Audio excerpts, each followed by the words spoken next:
following podcast is part of the Underdog Sports Podcasting Network. For a full list of our shows, as well as breaking sports news and engaging feature stories, visit us at www.theunderdogsports.com.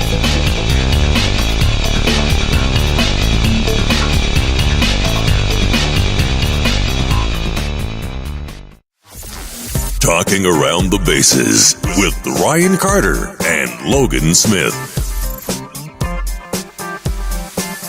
Welcome to Talking Around the Bases, Episode 6. My name is Ryan Carter, and I'm joined again this week by the ever-so-knowledgeable Logan Smith. This week on the podcast, we're going to be talking about a lot of deals that we're hoping are still going to happen throughout the offseason, since there's a lot of players still out there, as well as the last division on the table, the AL East, and who we think is going to come out on top, and also how spring training's been kind of playing out this year. So without further ado, Logan, how you doing, man? Man, I'm great. 27 days, I believe, until opening day, so the countdown is most definitely on. And even if spring training games don't count, it's still just nice to have them on or listen to them on the radio, just have them as background noise. Just having baseball back feels better. It just makes you feel like all is well in the world. Yeah, definitely. It's one of my favorite times of the year. I get really, really amped for it because I just enjoy baseball. I know a lot of people, if you're not a huge baseball fan, but maybe just like to watch your team, don't know too much about the game for sure. I think this podcast is a great way to kind of bring all that information out to the fans as well. So I really enjoy doing this and all the support we've been getting through YouTube and iTunes still. So thank everybody for downloading last week. I think we had like 1,300 downloads, which is awesome. So yeah, definitely. And still, just give us, reach out to us, give us a comment, something you might want to let us talk about, anything that, your favorite team, what you're excited for this year, as well as you can always just send us an email to talkingaroundthebases@gmail.com. Yeah, thank you so much. Like Ryan said, we're overwhelmed by the amount of support that we've gotten so far, and I think it's only going to get better. As more people get ready for baseball season, hopefully, everybody just keeps tuning in and keeps enjoying the show. Like he said, reach out to us on our Twitter account, Talking Around the Bases, Gmail, anything. But we're just so glad that you guys are listening and enjoying it, and we're just so happy that baseball is back and we can enjoy it with everybody out there. Yeah, definitely, and. Well, this week it's a little lackluster compared to last week. I know we spent a good deal of time talking about all the deals that happened. It seemed like it was just gonna, whirlwind into this week and just continue to roll. But a lot of people still out there. Lance Lynn's still out there. Alex Cobb, big name Jake Arrieta's out there. Of course, our favorite on this podcast, Greg Holland's still out there, unsigned. And interesting about him is I actually read something, was kind of explaining why he's still unsigned, and teams are in fear of like a drop in velocity that he had, a flooded free agent market, because there was a lot of relief pitchers out there. So now as teams have already filled their holes, he's still out there, so he might not have a home. So it was an interesting piece I read. I definitely think that some teams could still use him. Mike Moustakas, of course, is still out there, so hopefully, maybe this weekend, next week, people will get signed because, as you said, 27 days away from opening day. These guys got to get in there, get acclimated with their team, and get ready to go. Yeah, if someone like a Jake Arrieta, Lance Lynn, or Alex Cobb signs now, you almost have to be worried that they might not be ready for opening day, just because, this is a really important time for everyone, but especially pitchers to get warmed up for the season or to get, like you said, acclimated with their catchers or just anything. So I think we're almost at the point now where if someone, even if they do sign, you almost have to think that they won't be ready for opening day. But, there's still time. I think Jake Arrieta has been linked with the Phillies, Nationals, Brewers. Cobb and Lance Lynn, they're still kind of up in the air. Greg Holland could still go to the Cardinals. Moustakas, his market's kind of small right now. It seems like he might have to take more of like a pillow contract, like a 1-year deal with somebody. But Logan Morrison, he got signed. He got a nice pickup by the Twins. I think he's going to fill up in their DH spot very nicely, especially because from everything we've heard so far, Miguel Sano's coming into camp a little bit overweight, actually, and he still has all that allegations going on with alleged assault. So, I think that's a good pickup for them. It's only a 1 year, I think, $6 million contract, and it'll fill in that lineup very nicely.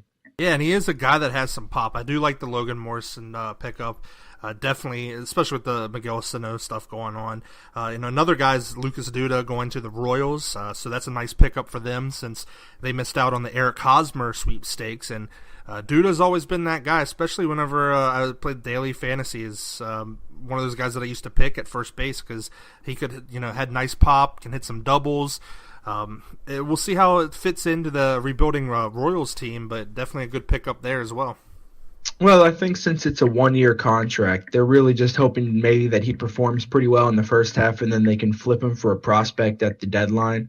It's like you said, for a rebuilding team, kind of weird, but I guess it gives them that veteran leadership, or at least gives them, like you said, he matches righties, so at least it gives them some power, at first base. And obviously, it's helped out so far since the Kansas City Royals are the only team that is undefeated so far in spring training. Yeah, and speaking of spring training, there's been, quite a few shocking things. Like Detroit's been playing pretty well. Miami's been playing pretty well. Royals, of course, playing well. all these teams that we have talked about, if you listen to our other episodes, are teams that are kind of in the rebuilding mode, teams that, we're not quite sure how they're going to do the season, but definitely sure that it's not going to be that great of a season for them.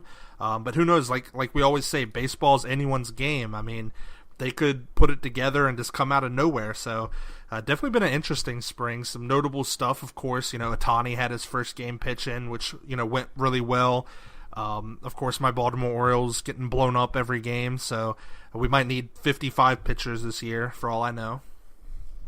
Yeah, I mean, I think with spring training, obviously, you can pretty much throw the wins and losses out the window. Of course, you want your team to win, but since it's spring training, they're playing so many young guys or so many non-roster invitees, you're never really going to know about the true talent. I think right now, the best thing you can do is pretty much just look at more like stats for younger guys or for guys that are trying to win roster spots.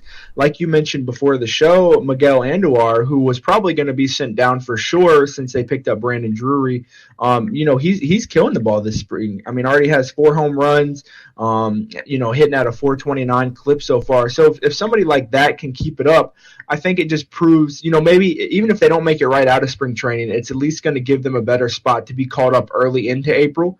So stuff like that's what you look out for. Ian Happ's had a really good spring so far. Jorge Soler. So maybe guys like that, maybe Happ solidifies a starting spot, or, Soler doesn't get sent down. He stays up. I think right now it's just you kind of look at stuff like that. But, it's like you said, it's spring training. You can't take this stuff too seriously. Right, yeah. It's one of those things where in spring training, a lot of young guys, like you're saying, are trying to, show what they got. You're trying to feel out how they're going to play and if you can call them up for September, especially for the rebuilding teams and for the teams that are also contending and also wanting to see what maybe they have for the years to come. A bunch of pitchers aren't really pitching. A lot of times in spring training, they're actually just working on one pitch no matter what happens. So if you see guys getting blown up with huge ERAs, like they give up 6 or 7 runs, that's just because they're probably just practicing that one pitch for the season, and they don't really care because they're just trying to get the rhythm down, like curveball, trying to get the motions. So spring training is not something to look too much into, but definitely the stat wise and seeing how the hitters are swinging the bat is definitely one thing I keep an eye on. I also like to keep an eye on strikeouts because that's another big part, and I know that as usual, Chris Davis and Mark Trumbo just stacking up the strikeouts this year and being the strikeout leaders of spring training. Yeah, well, with those two guys, I mean, we know they're going to strike out a lot. You just have to hope that they hit 40 home runs apiece to make up for all those strikeouts. But, yeah, like you said, I mean, with pitching, it's really tough to tell, especially because it seems like pitchers take longer to get into that groove than hitters. So, and you never know what the manager is going to tell him. I think I was reading a report yesterday out of the Nats, the starter yesterday. He wanted him to just get first pitch strikes, and that's what he wanted him to work on. So maybe, AJ Cole gives a couple extra hits up because he's pitching, just trying to get that first pitch strike. So instead of just being able to pitch, like you said, they're working on something in particular. So right now, especially this early into the spring, you can't really pay attention to anything like that. The main thing you just want is for everybody to stay healthy, so that way whenever opening day does roll around, the best talent's actually out there on the field. Yeah, and one thing that I did forget, and I guess we can just bring it up now, is Tim Lincecum did make a comeback and sign a contract with the Rangers. So, I mean, that is some nice depth. I mean, of course, he's not the same Tim Lincecum of old. He might even be like a bullpen option now, maybe even like a closer option for them is what people are talking about. But that's definitely another nice signing as well. Especially because, we talked about it before with Sungwon Oh, who did not end up signing with the Rangers. He actually ended up with Toronto, as we'll get to. But yeah, that'll be a nice pickup for them. I mean, if anything, at least it's exciting because you never know. I don't think it's anywhere close to the same Lincecum when he was with the Giants, where he was pumping, 95, 96, nasty curveball in there. But like you said, man, they could definitely use some help on the back end of that bullpen. So start out nice out of the bullpen, maybe gain a couple extra miles on that fastball, miles per hour on the fastball, put him in there as a setup man, maybe even a closer. And since I believe it was only a 1-year deal, if they're struggling, and it's around the All-Star break, maybe try to flip him for a prospect to a contending team that needs a little bit of bullpen help. Yeah, for sure. And, well, I mean, I guess since spring training's on its way, I guess we should go ahead and close out our last division, which is one of the more hyped-up divisions, as always, with a lot of big bombers in there and those pesky Red Sox, and that's the AL East. And the first team we're going to get talking about is, of course, my team, the Baltimore Orioles, and they're a team that, if you're an Orioles fan, you just you love them, but then you also hate them sometimes because they just drive you through the wall. I mean, it feels like the same thing with the Orioles every year. Is their offense is going to be fine, pitching playing in that ballpark. You're going to get runs. They have a good offense.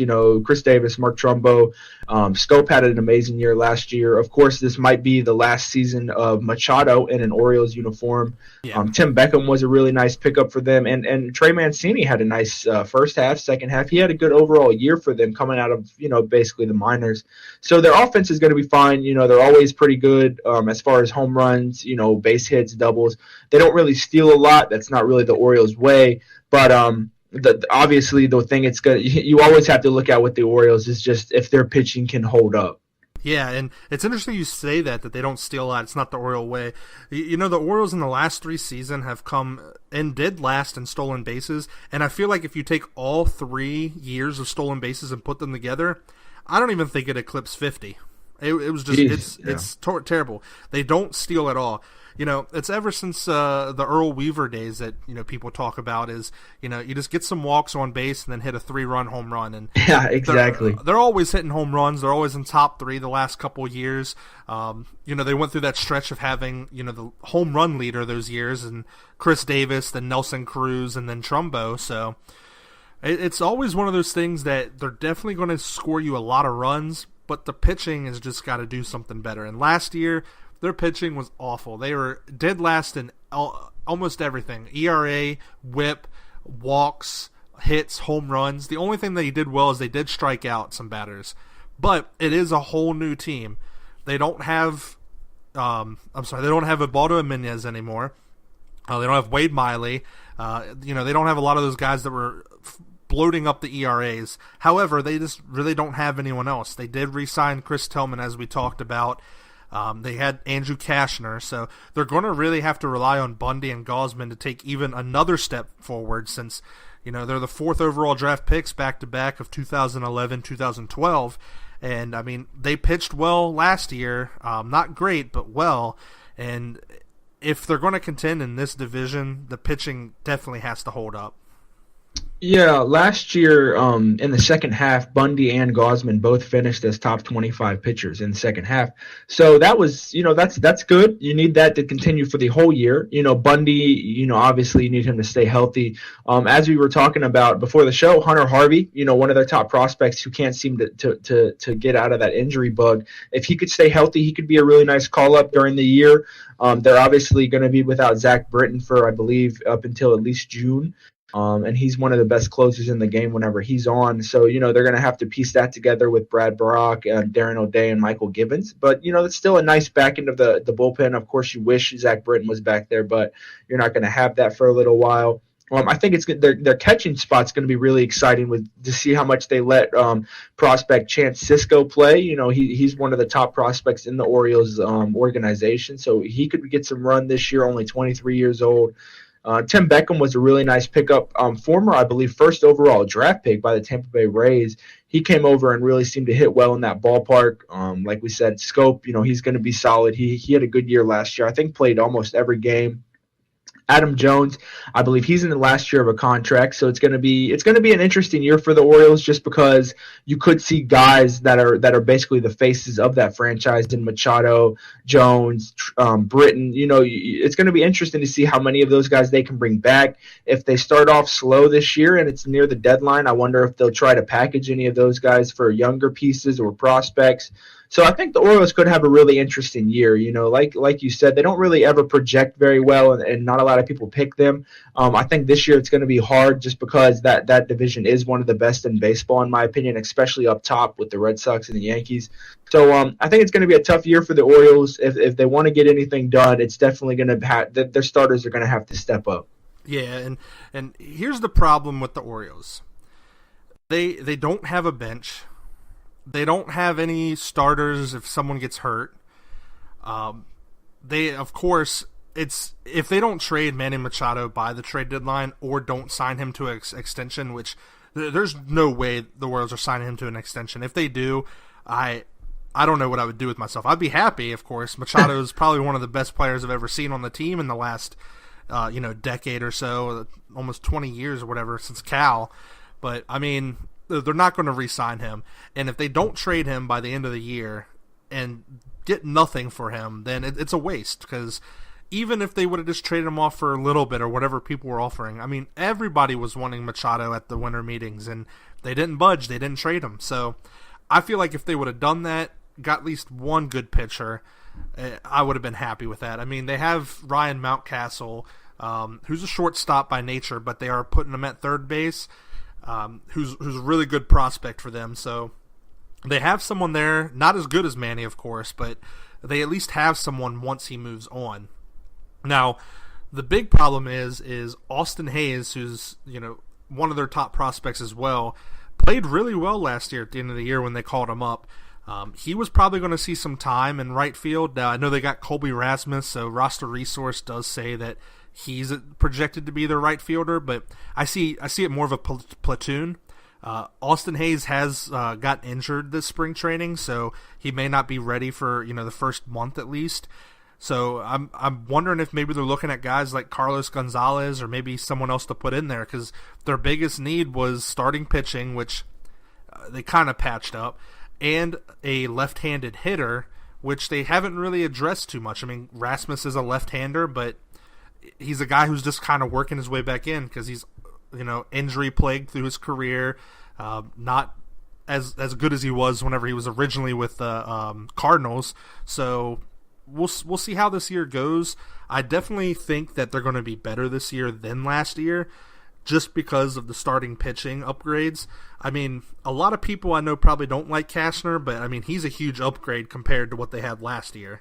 And a lot of people predict them to be last place, and they always prove people wrong. So for at least 6 straight years, Fangraphs, you name it, everyone out there, MLB.com, their analysts that are on the MLB network, picking the Orioles last. And what do they do every year? They won the AL East. They made a wild card.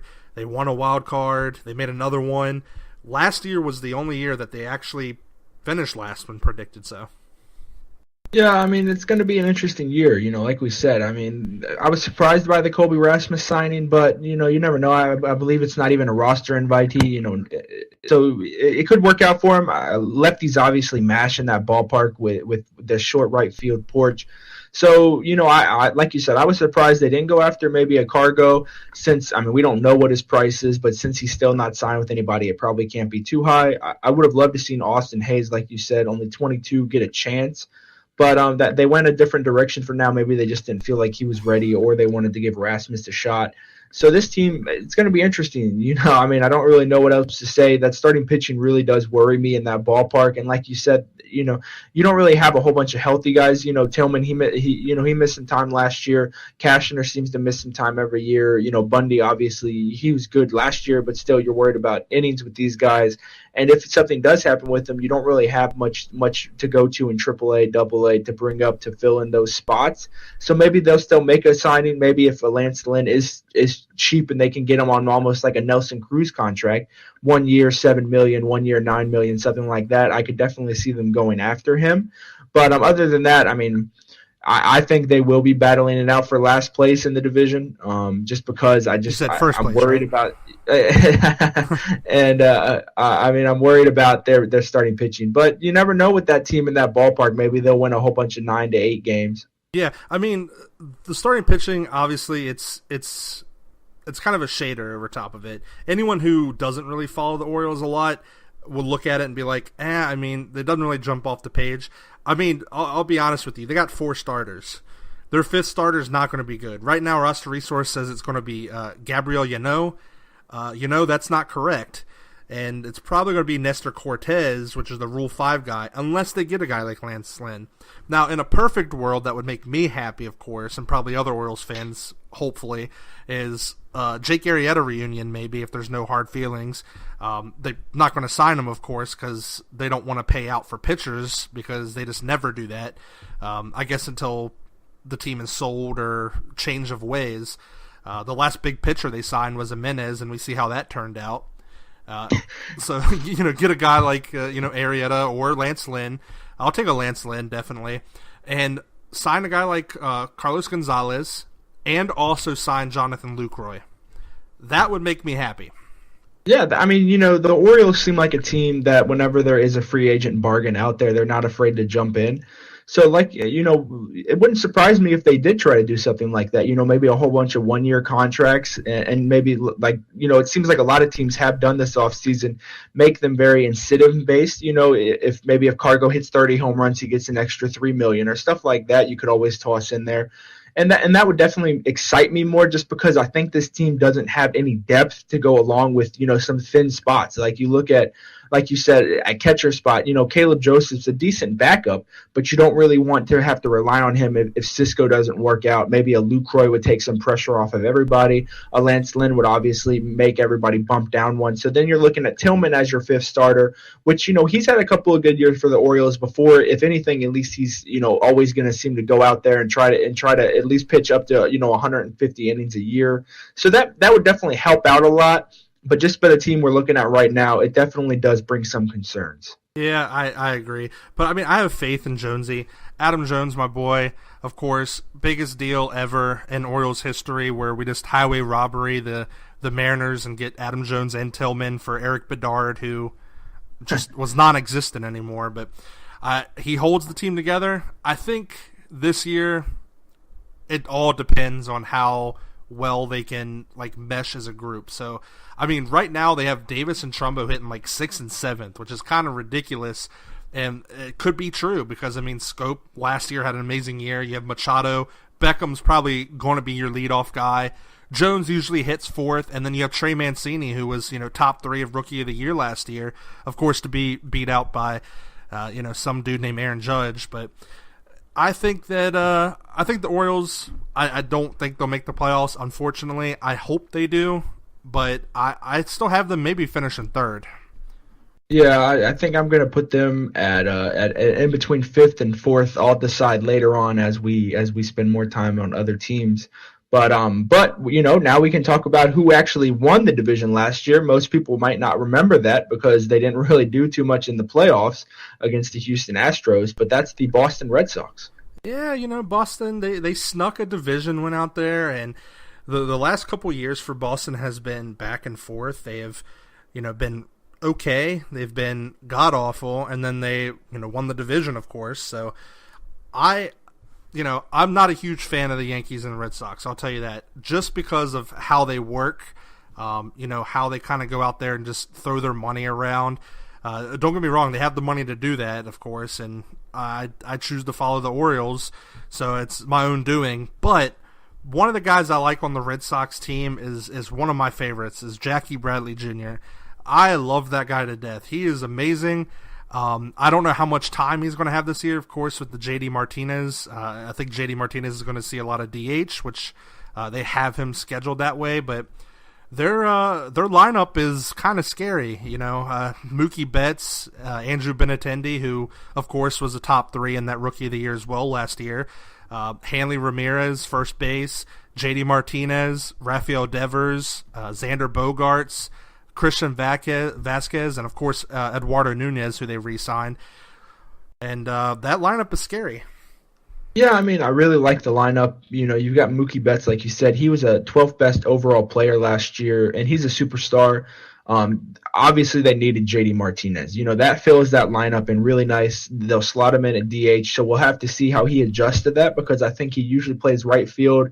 And most of the time, it's not a big issue, but sometimes you'll catch a guy who can't really play DH because he just loses focus in between innings. They got a young lineup and a really exciting lineup. It'll be interesting to see how much Hanley plays. He's kind of been a bad signing for them, but they have him slotted in at the 3 slot. At least Roster Resource does. They picked up Mitch Moreland, who's okay at first base. He'll be able to fill in nicely.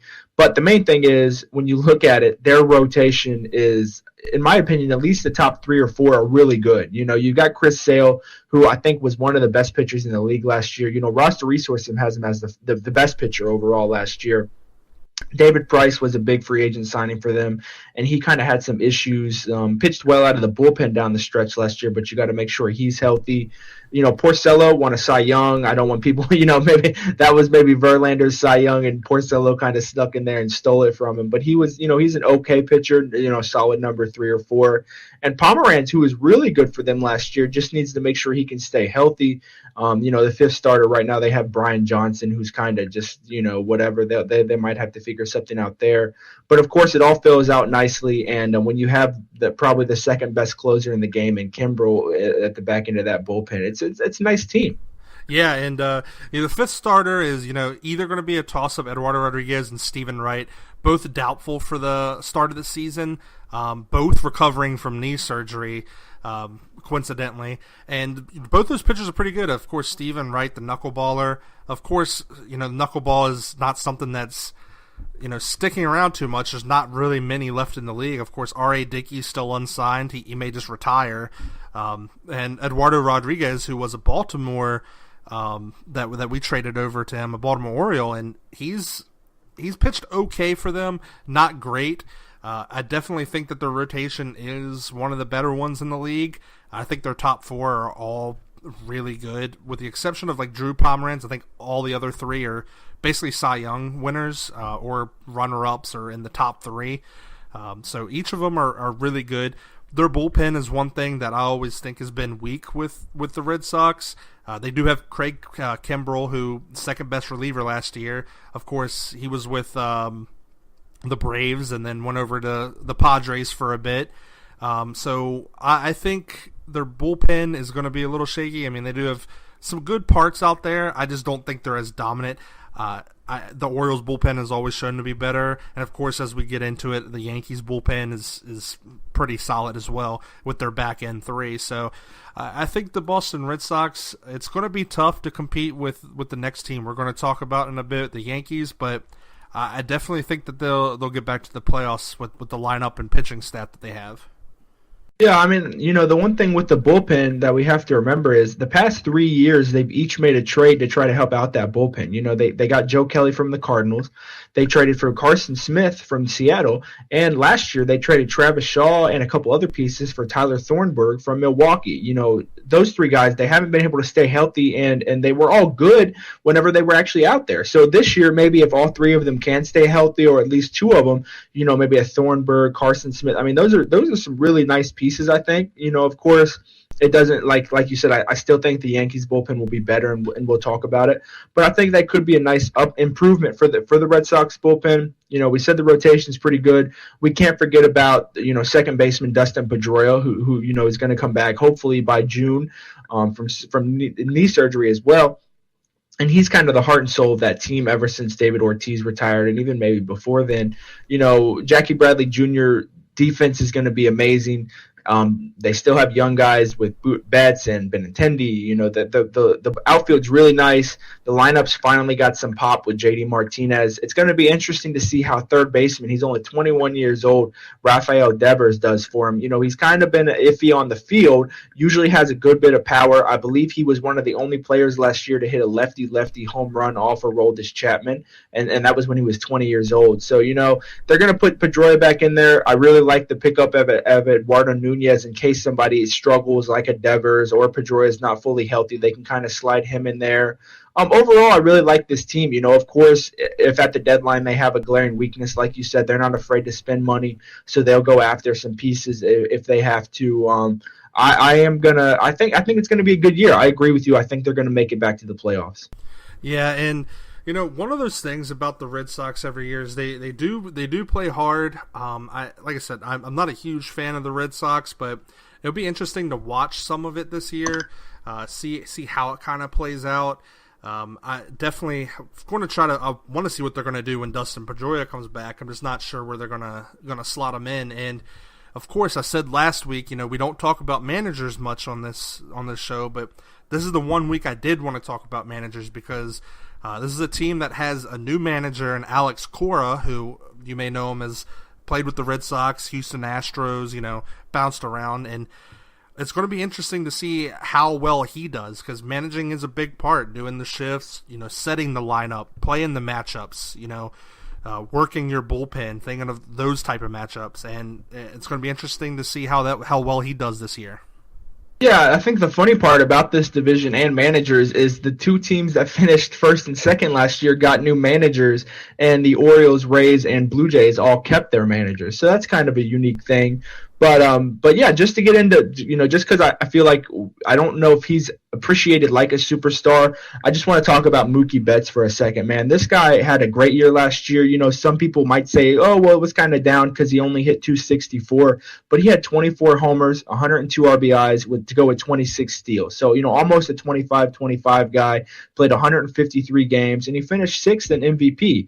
He won a Gold Glove, made the All-Star game. That's back-to-back years he's finished top 6 in MVP and won a Gold Glove. So, he might not be, up there in people's opinions with Harper, Trout, Machado, Bryant, but I really think Mookie Betts is a really shining spot on this team. They drafted him in the 5th round in 2011, so obviously that was a nice, a really good pick for them. Only 25 years old, so I think, they can really build around guys like him, Benintendi, Devers, Bogarts. All of those guys are under 20 or 25 years or younger. And then, with the pitching staff, they seem to go out and buy their pitchers. They don't really like to bring them up. Their top 4, Sale, they traded for him. Porcello, Pomeranz, they traded for them. And then David Price, they signed him. So they don't really have any guys that they've brought up through the rotation, through the minors and everything.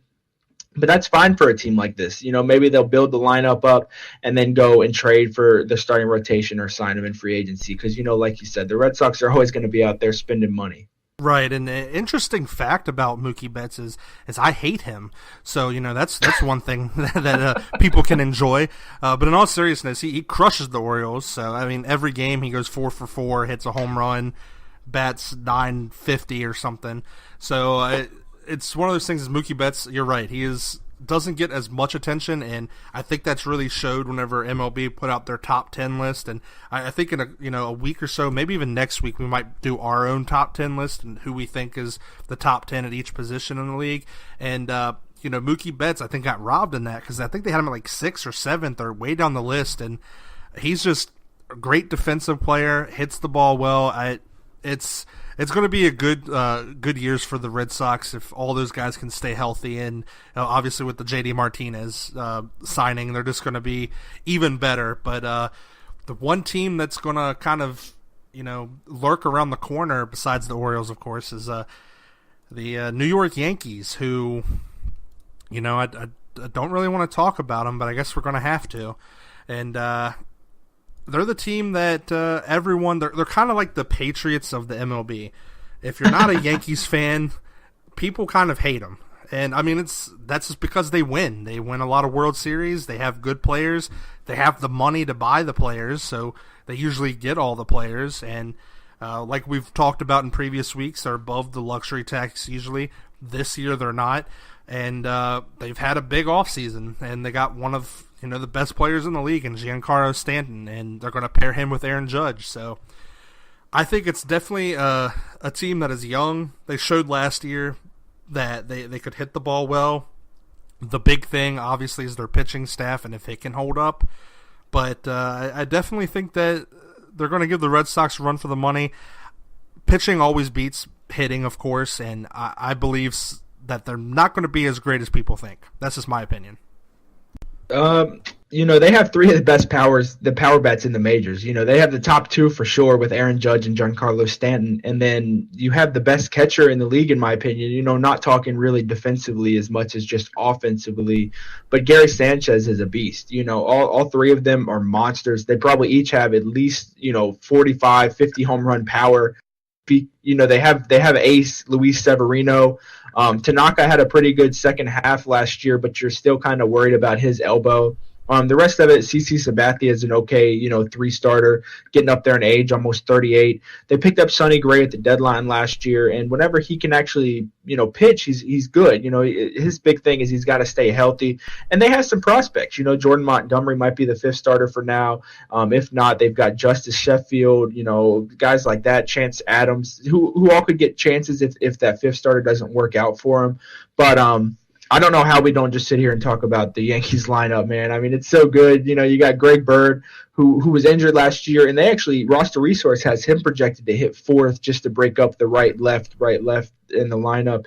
You got Didi Gregorius, who had a great second half last year, top 15 player in the second half. He kind of came out of nowhere in that trade from the Diamondbacks. He was a solid shortstop for the Diamondbacks, but man, he really loves hitting in Yankee Stadium, as most lefties do. Aaron Hicks is a solid center fielder, plays great defense. Brandon Drury was a really good pickup for them just a couple weeks ago, I believe. And he can play third, second, whichever spot they really need. And it's going to be really interesting with this team because normally the Yankees aren't known to have really good prospects, and they do right now. Gleyber Torres is a top 5 prospect in baseball. He's probably going to be playing second base before the All-Star break. But man, I mean, I'm just really excited to see how many home runs Aaron Judge and Giancarlo Stanton hit back to back this year. Obviously, as we talked about, I don't like the Yankees, as most people don't, unless you're a big Yankees fan. But I got to respect their lineup this year, man. They're going to hit some bombs. And the interesting thing, and I know this goes in to a lot of people's minds who do watch baseball, and I know everyone's thinking about it. But man, wouldn't it be nice if Brandon Drury just wasn't there, and then Manny Machado was at third, and then you just replace Aaron Hicks with Harper? I mean, who knows? That could be next year's lineup. If that's next year's lineup, we might want to cancel the podcast because I don't know if I could watch baseball if that happens. If that is next year's lineup, and of course, you have Judge, Stanton, Bird, Sanchez, Gregorius, Harper, Machado. I think everyone should just cancel. They should just move to the 2019 season. If that's the lineup, I think me and you could be out there pitching for the Yankees. And it wouldn't matter. Yeah, it wouldn't matter. Win a couple of games, man. But a little recliner out there for me.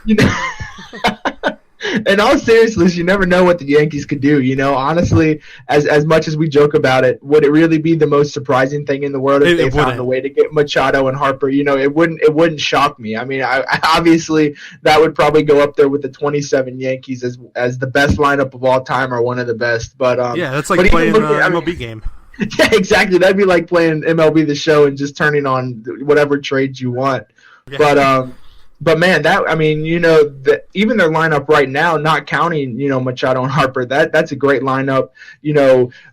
Gary Sanchez is a beast, like I said. Last year, 122 games, had 33 home runs, 90 RBIs. 278 batting average, which is it's really good for somebody with that much power, and 345 on base. He finished 22nd in MVP. You never know with catchers because they're not going to play as many games. Obviously, won the Silver Slugger, so he's going to be really fun to watch out for. And the craziest thing about this team is how young they still are. You're looking at it, you got Judge, who's 25, Stanton's 28, Bird's 25, Sanchez is 25. So it's not like this is their last year of their window. They still got a couple years to go with this team. Yeah. The main thing, they just got to fix that rotation up, and if they do that, I think they're easily the best team to beat in the AL East. Yeah, and some of the things I don't like about the team is, I I obviously don't like Aaron Hicks or Brett Gardner really. Their bench is okay. Of course, they do have Gleyber Torres, so it could shake up everything. Of course, we talked about Miguel Andujar, so they definitely do have those good prospects. The most interesting thing, and here's a great stat for you out there, is here's what the 2018 projections are. Giancarlo Stanton to hit 58 home runs, and Aaron Judge to hit 50. For those of you who can't math, that's 108 home runs for two players. That's almost half of what teams hit in a year. So are we going to take Stanton and Judge, or are we going to take the Royals? Who's going to hit more home runs this year? Wow. I think I'm just going to take one. I'll just take Stanton. He'll hit more than the Royals. But seriously, man, this team, we have to talk about the bullpen. They have four top 30 relief pitchers from last year still on the roster. You've got Chapman, who was such a dominant closer for so long, and I'm not even sure if he's the best pitcher in that bullpen right now. David Robertson. So. David Robertson was amazing last year coming over from the White Sox. He pitched great, top 17 pitcher, and then you have Betances, who was a top 18 pitcher last year. Now, of course, late in the season last year and into the playoffs, his windup, it got kind of out of whack, so he wasn't really pitching very well for them. But man, this guy, when he's on, he's unhittable. That curveball, he's 6'8", got an amazing fastball curveball combo, and all this without even talking about Chad Green, who was awesome. They got him from the Tigers a few years ago. He was a top 8 pitcher in the relief pitcher in the second half last year, according to Roster Resource.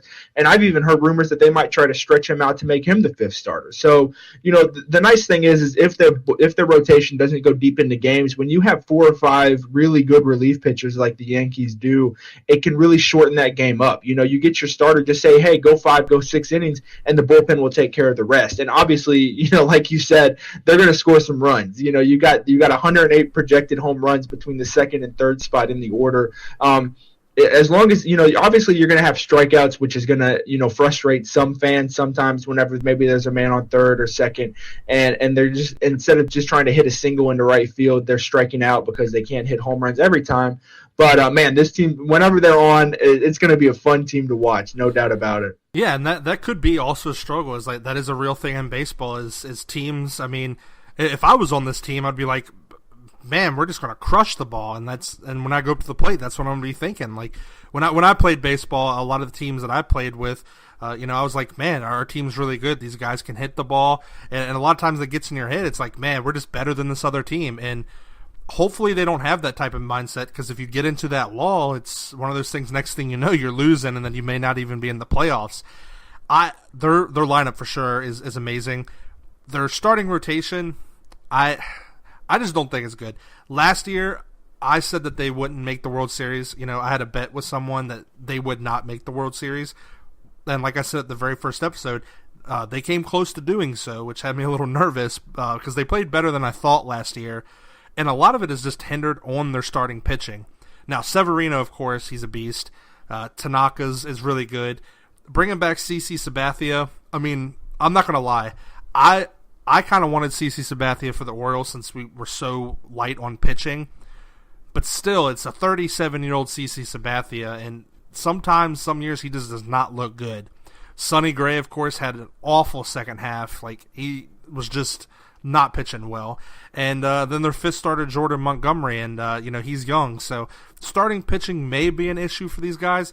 I definitely think that their starting pitcher is far, far behind the Red Sox in starting. Well, I think, they're obviously going to need a really big year out of Luis Severino. Last year, he was amazing for them. Started 31 games, only 23 years old, and he pitched 193 innings, only gave up 150 hits while he struck out 230 batters, almost an 11 strikeout per nine, finished third in the Cy Young voting, obviously he went to the All-Star game. So if they need another, like you said, they need another big year out of him. Tanaka's got to stay healthy. CC's just got to do what he does basically on a good year, be solid. Gray's got to stay healthy. But if not, let's be honest. We know the Yankees are going to go out and trade for starting pitching if they have to. They'll at the deadline, they'll pick up a couple starters, and they have a bunch of prospects that they could move to. So I think I have them winning the NL East. Even though I don't AL East. Yeah, I don't want them to. They might win the NL East too. But yeah, I mean, I don't, you're not rooting for them, but just out of respect, I think they're going to be one of the best teams in the AL this year, and I definitely have them winning the AL East. Yeah, I mean, out of respect, I'm just going to say that I hate them. So I still think the Red Sox are going to win just because of starting pitching, and I know I beat a dead horse with it, but starting pitching does beat hitting, and like I said, I'll take the Red Sox rotation any of the day, whereas this rotation, I just don't see it going to be able to beat the Red Sox a lot of the year. So, I mean, I'm sure we'll talk about it, and we'll see the head-to-head matchup between them. Oh, yeah. And definitely it's will always be games to watch. It's always a good thing whenever that rivalry's back at its full force, and it seems like it's finally back, and that's just good for baseball because it's one of the best rivalries in all of sports. Yeah, definitely, for sure. Well, moving on to a team that I'm just, before I didn't know what in the world the Marlins were doing that we talked about last week. I'm just going to go ahead and say it now. I have no clue in the world what Tampa Bay is thinking or what they're doing. I guess they're kind of in rebuild, but then they're making moves that they're not in rebuild. I don't know. They let go an all-star. They trade their whole team away. I mean, who knows? Chris Archer might be gone. He might even get flipped before the the trade deadline in the year. But Tampa Bay is one of those teams that they're definitely young. They're definitely rebuilding, and pretty much all their good people are gone. Steven Souza Jr. gone.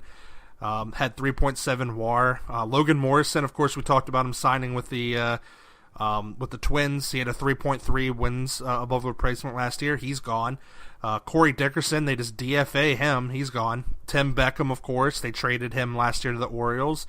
Evan Longoria traded to the Giants. The only people that they have left is Kevin Kiermaier, who I think is outstanding, and also Adeiny Hechavarria, which of course they got from the Marlins, a couple years ago. And Wilson Ramos is there, of course. But I mean, last year they made moves, and if all those players were still on this team this year, I think this would be a good team. I'm not, like you said, I'm not really sure what they're doing. They lost their top 5 hitters from last year. They still have Kiermaier, who's probably the best defensive center fielder in baseball. But like you said, man, I mean, I'm confused. I guess they just, by DFAing Corey Dickerson, it was just, I guess, to save money, or they just didn't like him around the clubhouse. I'm not really sure. They got rid of the face of the franchise, and Evan Longoria, which makes sense on that one, because you could say, oh, well, they're just rebuilding. But then when they bring in a Denard Span, which I guess was just for salary, but then they get rid of Sousa and Corey Dickerson, who are both younger guys, and they bring in maybe like a Carlos Gomez or a CJ Cron, who are older, 32 and 28 respectively.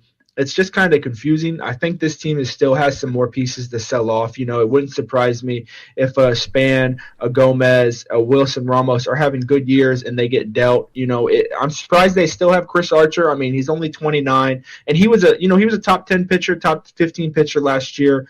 I really like him. Obviously, he's really seems to have a good attitude, gets a lot of strikeouts, and he's got to be excited about the outfield defense pitching behind him. But man, I just wonder how the Rays are going to score any runs. Obviously they had a big hit by losing Brent Honeywell for Tommy John surgery. He's one of the best pitching prospects in the majors, and I like their rotation. Archer, Snell, Faria had a good year last year for them. Kind of came out of nowhere. It looks like they actually have Nathan Eovaldi, who hasn't pitched in a couple of years because of Tommy John surgery. You know, he used to be a fireballer for the Marlins, so it'll be interesting if they can get anything out of him. But overall, I think it's just going to be a strange year for the Rays. You know, it wouldn't surprise me, like I said, if they sold off a couple more pieces. But man, Florida's going to have a rough year for baseball, in my opinion. I don't think it's looking too hot for either team this year. And here's the main reason why. Here, I'm just going to put it out there for you Rays fans. Here's the main reason why Chris Archer is still on this team. If they get rid of Chris Archer, they don't have enough starting pitching to field a team. Right now, Roster Resource has 4 starters. They don't even have a 5th starter scheduled. I don't even know who's going to be their 5th starter. You have a guy like Nathan Eovaldi as your 4th, which you talk about he wasn't, haven't pitched that much. I mean, I think he was at the New York, right? And then the he Marlins was okay with there. And Jacob Faria drafted in the 10th round in 2011. I mean, he's pitched okay. Blake Snell, of course, he's not bad. And they got Chris Arch up there. The problem is they don't have anyone else. Well, the one thing I did want to say, because I listened to last week's episode and I wasn't really big on what the Rays got back from the Diamondbacks for Steven Souza, but after I watched more videos of Anthony Banda, who was a prospect, they got back for him. He's a lefty. He throws about 96, 97, gets a good amount of strikeouts. Now, he hasn't had a lot of success in the majors, but I think it's at least an exciting piece for them to get back. It's a young, controllable piece. It's going to be. I think they could definitely bring him up, and he seems to have been on prospect boards for so long. Used to be with the Dodgers, but Jose De Leon, he might end up being a reliever one day for them. But he's got strikeout stuff. He's got a good fastball. So I think between these two, Banda and De Leon, they could. I don't understand why they don't bring them in, which they probably will later on in the year if they end up trading an Eovaldi or even an Archer in a big blockbuster deal. So I think maybe, I undersold what they got back from the Diamondbacks a little bit, and I just wanted to clarify. After watching him, Bandit does seem like a pretty exciting piece. And they have a good bullpen. I like Alex Colomé, except, he was the top 5 closer last year, according to Roster Resource. It wouldn't surprise me if he gets dealt. He's almost 30 years old. Sergio Romo, Daniel Hudson, Dan Jennings. It seems like they have a lot of older guys in the bullpen that they might just try to get some value out of and maybe flip or keep them. They're cheap control. They're cheap guys, so it doesn't really matter for them. But, I think one exciting piece that this team does have is he's actually projected to be their everyday left fielder, and that's Malik Smith. That guy, he doesn't hit a lot. He gets on base a good bit, and he can fly. One of the fastest guys in the league, in my opinion. So if they actually let him get, 500, 600 at-bats, he could steal 40, 50 bases for them. So that's at least an exciting piece to watch. But overall, a team that makes me, wonder what's going to happen to them this year. Yeah, and that's why they do that job, and of course we don't, is the front office, and that's why they make the decisions. And the Rays have been one of those teams that have kind of been like this. I mean, they've had some decent years recently, but I just don't know this team. None of those guys was salary capping them. None of those guys was hindering them this year, and I think this team is just definitely different if they just kept everybody instead of trading or DFAing them.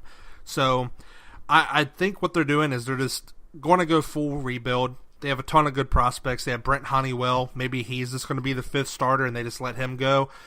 They got Willie Adams for shortstop. They got Christian Arroyo. So a lot of these guys, they could just give it to them and see where it goes. But I feel a little bad for the guys who kind of came on, such as a Wilson Ramos, last year.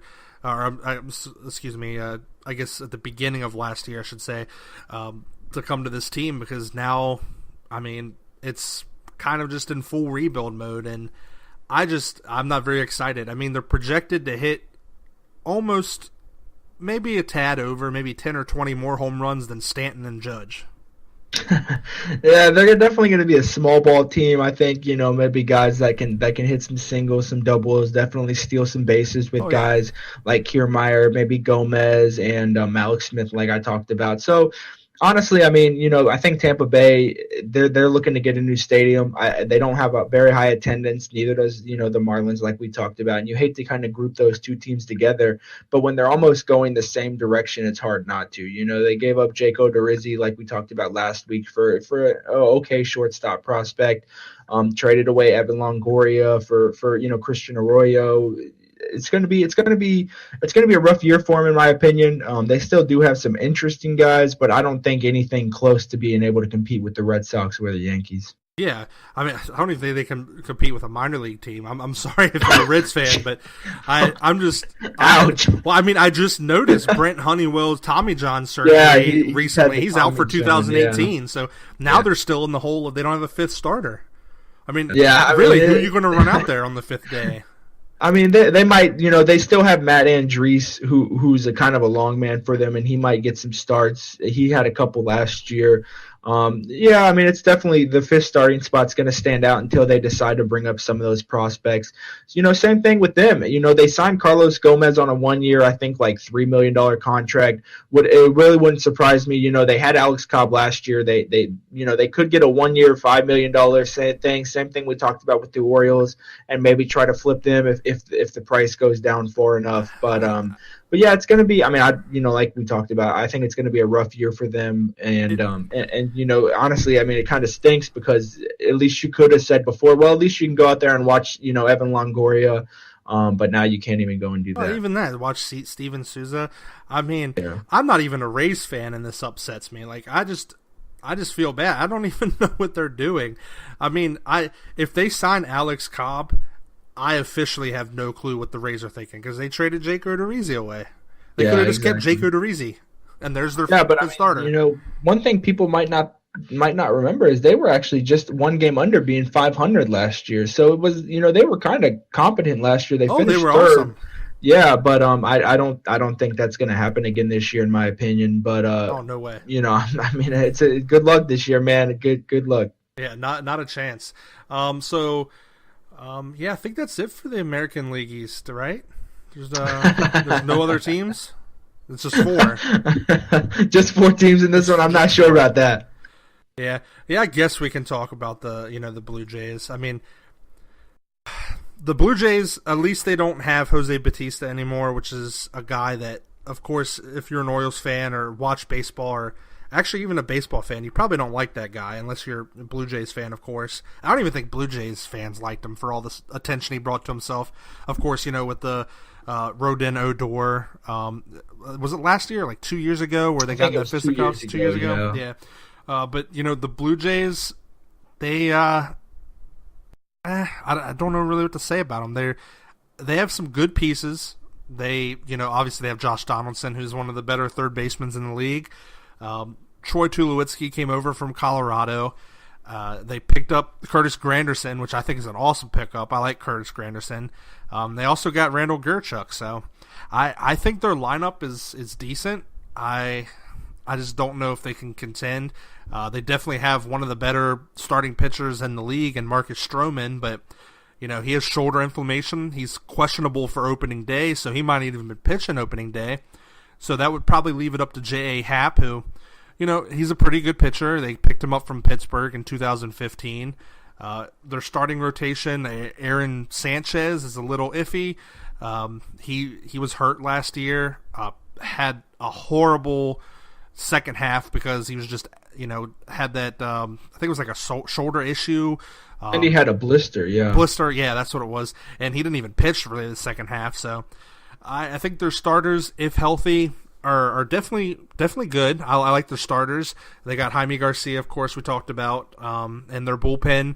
They got Roberto Osuna, who's fourth best relief pitcher. So the AL East definitely has the relief pitchers, and I don't know. I don't know what to make of the Blue Jays. Definitely a good team though.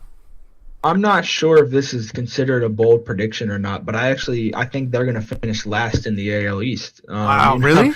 Yeah, I do. Honestly, wait. You think that they're going to finish last over the Rays?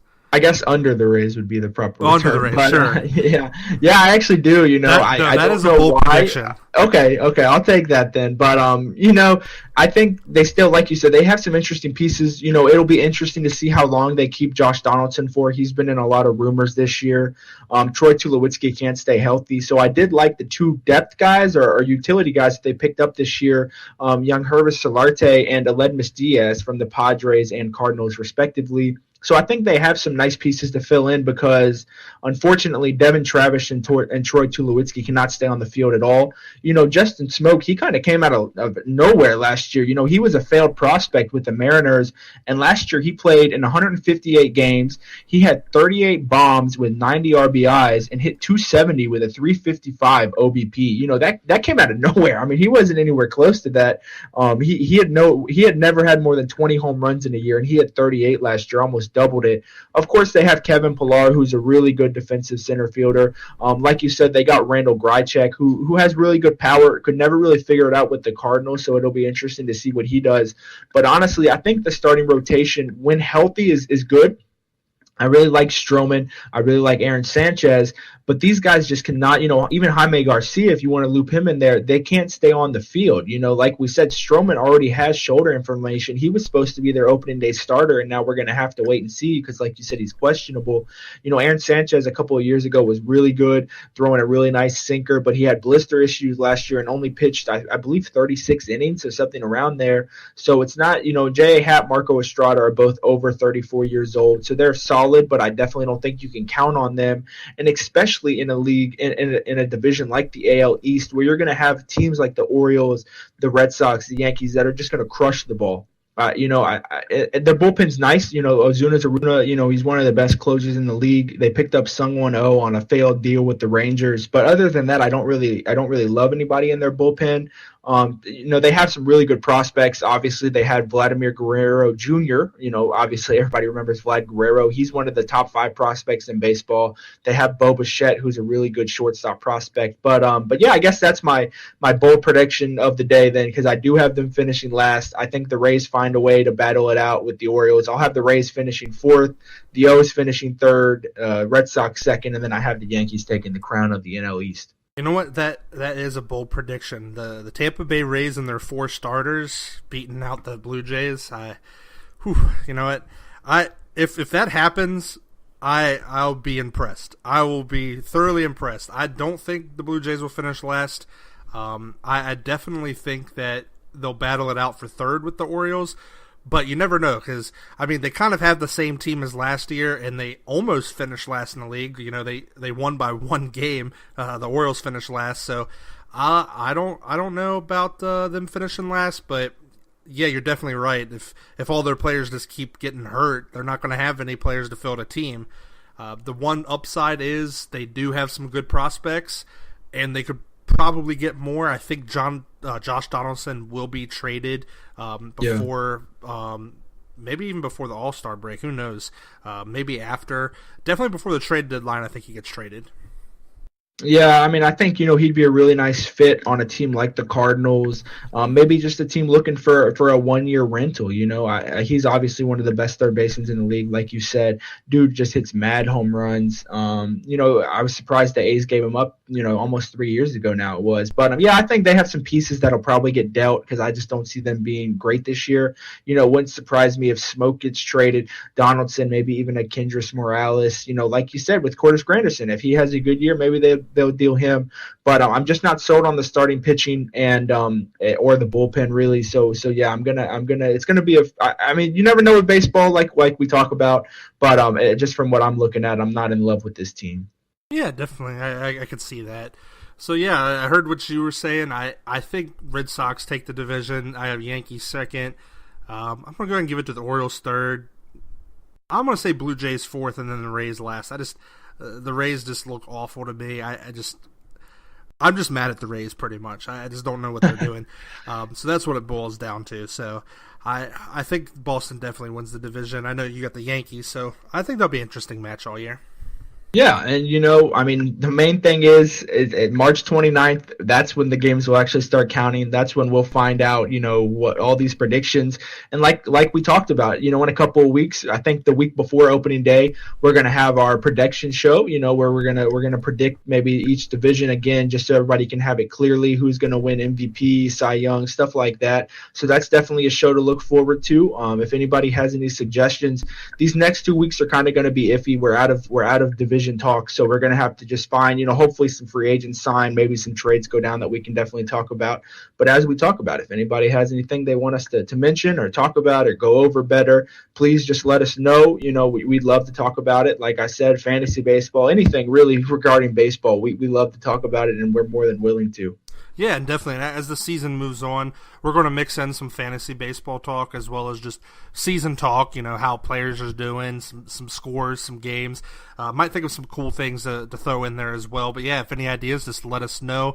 I think next week what we're going to do is we'll talk about more of the spring training games, take a look at some like the position battles and see maybe some of these teams that don't have clear-cut winners. If someone surprises in spring training and makes the team, that's always fun. As well as we're going to be doing a top 10 for each position. So I think we can fit that into next week probably. Oh, yeah, man. I'm just, obviously so excited to have baseball back. Just looking at the schedule, some teams already have their opening day starters. The Cubs got slated in there. Phillies are going with Nola. And then as we were talking about, it's 7:08 on March 29th. You got Bumgarner versus Kershaw. So that's going to be definitely one of the games to watch. And we'll definitely be talking about all the happenings in baseball, stats, scores, everything, man. We're just so excited to have baseball back, and we just thank everybody for listening. Yeah, definitely. Thank you. And thanks for joining me again this week. And we'll see you all next week. All right, man. Enjoy spring training. Yeah.